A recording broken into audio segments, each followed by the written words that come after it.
और इस वक्त हमें ज्वाइन कर चुके हैं ट्रांसमिशन में ब्रिगेडियर रिटायर्ड वकार हसन साहब। उनको भी वेलकम कर लेते हैं। बहुत शुक्रिया वक्त निकालने के लिए। वकार साहब, कहिएगा, आज हम एक बार फिर से कश्मीर के मसले पर बात करने के लिए बैठ तो चुके हैं। हम अपनी अपनी दुकानें तो खोल लेते हैं, उस पर बड़े बड़े बुलंदबांग दावे भी कर लेते हैं, लेकिन हकीकत हमें इसके बिल्कुल बरक्स नज़र आती है। 2-3 दिन इन चीज़ों को याद रखा जाता है, उसके बाद फिर हमें वही खबरें मौसूल हो रही होती हैं जो पिछले कई अरसे से मौसूल हो रही हैं। इसके लिए अमली इक़दाम किस तरह के उठाने चाहिए?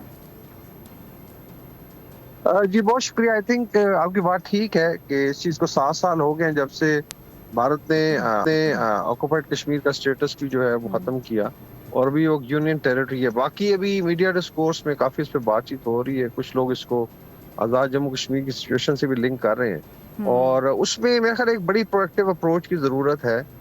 डिप्लोमेटिकली भी और इंफॉर्मेशन डोमेन में उससे बड़ा फ़र्क पड़ता है।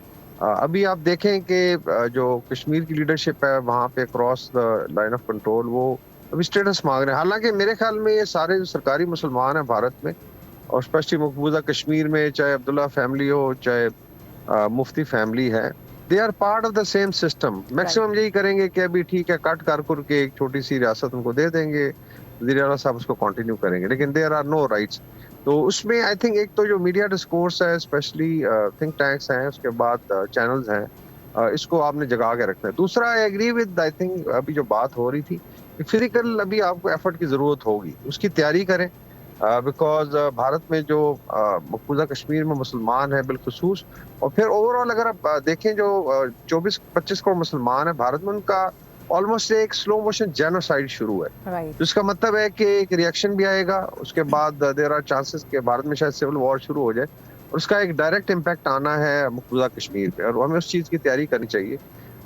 बाकी जो इसमें मिलिट्री ऑप्शंस भी हैं, वो तो जब आई थिंक 2019 में भी हम एडवाइस करते रहे कि ये मौका है कि अभी आप जाके इनको। अच्छा वकार हसन साहब, सॉरी टू इंटरप्ट यू, एक बहुत अच्छी बात यह है कि मैं भी देख रही हूँ जिस तरह से आपने इस पूरे मामले को रिलेट किया है, आज़ाद कश्मीर वाले मामले को लेकर भी, तो जाहिर है उस पर हम उस तरह से तो बात नहीं कर रहे हैं, लेकिन फिर भी जो ज़मीनी हक़ाइक़ हैं वो हम सब के सामने हैं। जो जैनजी आज की है उस पर हमें कितना एतमाद होना चाहिए, क्योंकि हमने भारत में देखा है कि भारत में जो कुछ भी हुआ है, जो कॉकरोच पार्टी है उसने किस तरह से एकदम से बयानिया पलट दिया, इस्तीफे दिलवा दिए, पूरा जो मंजर था उसको तब्दील करके रख दिया। सो आप क्या देख रहे हैं कि आगे आने वाले दिनों में ये जो टेरिटरीज हैं जिनको हमेशा से एक डिस्प्यूटेड टेरिटरी कहा जाता है, जिनके मसले हल होने का नाम नहीं ले रहे होते, जेनजी किरदार अदा कर सकेगी वहां पर?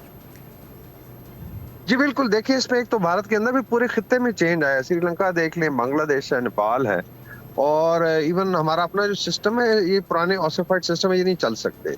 आज भी हमारा अपना एक मजमून छपा है बेसिकली रिगार्डिंग जो है कॉकरोच जनता पार्टी और कैसे साउथ एशिया में चेंज आ रहा है, तो उसमें एक तो गल्वेनाइज करने की जरूरत है। दूसरा, ऑक्युपाइड कश्मीर का बड़ा कंट्रास्ट किया जा रहा है यहाँ पे, और मैं हैरानी हो रही थी कि कुछ यूट्यूबर्स बैठ के बाहर से लंदन से कंपेयर कर रहे थे। There is no comparison. एक तरफ आपने 1 लाख कश्मीरियों को शहीद किया, मुस्लिम जेनोसाइड चल रही है, 14,000 बच्चे तो 2019 से गायब हैं, ठीक है, हुर्रियत की पूरी लीडरशिप बंद है, और बाकी सरकारी मुसलमान ठीक है फिर रहे हैं, अब्दुल्लाज हो गए, मुफ्तीज हो गए। This is not Kashmir. और उसके बाद जो आ जाता है वहाँ पे इकोनॉमिक ऑस्ट्रेसाइजेशन है, आपने देखा है कल्चर तब्दील करने की एफर्ट है, कोई 30 से 40 लाख या आउटसाइडर को ला के डेमोग्राफिक चेंज लाना चाहते हैं, उसका आजाद कश्मीर से कोई कंपैरिजन नहीं है। ये आप कह लें कि आप कह लें कि वक्ती तौर पे एक मूवमेंट है और उसमें डेफिनेटली ग्रीवेंसेस भी होंगे, लेकिन जिस तरीके से इसको कंपेयर किया, मेरे ख्याल शर्म आनी चाहिए इन लोगों को। और वहाँ पे आई थिंक किरदार आता है कि जो यूथ है उसको अवेयरनेस भी होनी चाहिए और उसने एक बड़ा किरदार अदा करना है। बाकी जो मेरी अपनी असेसमेंट है, अगले 2-3 साल में भारत में एक बहुत बड़ा अपहीवल होना है, और इवन अफगानिस्तान में, तो Pakistan should be ready to exploit this opportunity. Bharat में जो 24-25 को मुसलमान है वो भेड़ बकरियां नहीं है कि इसी तरीके से उनको हाँकेंगे, स्लो मोशन जेनोसाइड करेंगे और दुनिया चुप रहेगी। सिख हैं, उसके बाद बाकी कम्युनिटीज हैं, तो एक बेस शिफ्ट आना है। बाकी आरएसएस को बहुत बड़ा धचका लगा है, यूथ ने चैलेंज कर दिया इनका जो डिवीजन की पॉलिसी थी, तो साफ ज़ाहिर है अभी आरएसएस आगे से रिटेलिएट करेगी। दैट्स व्हाई आई फील कि अगले 2-3 साल बहुत क्रिटिकल है।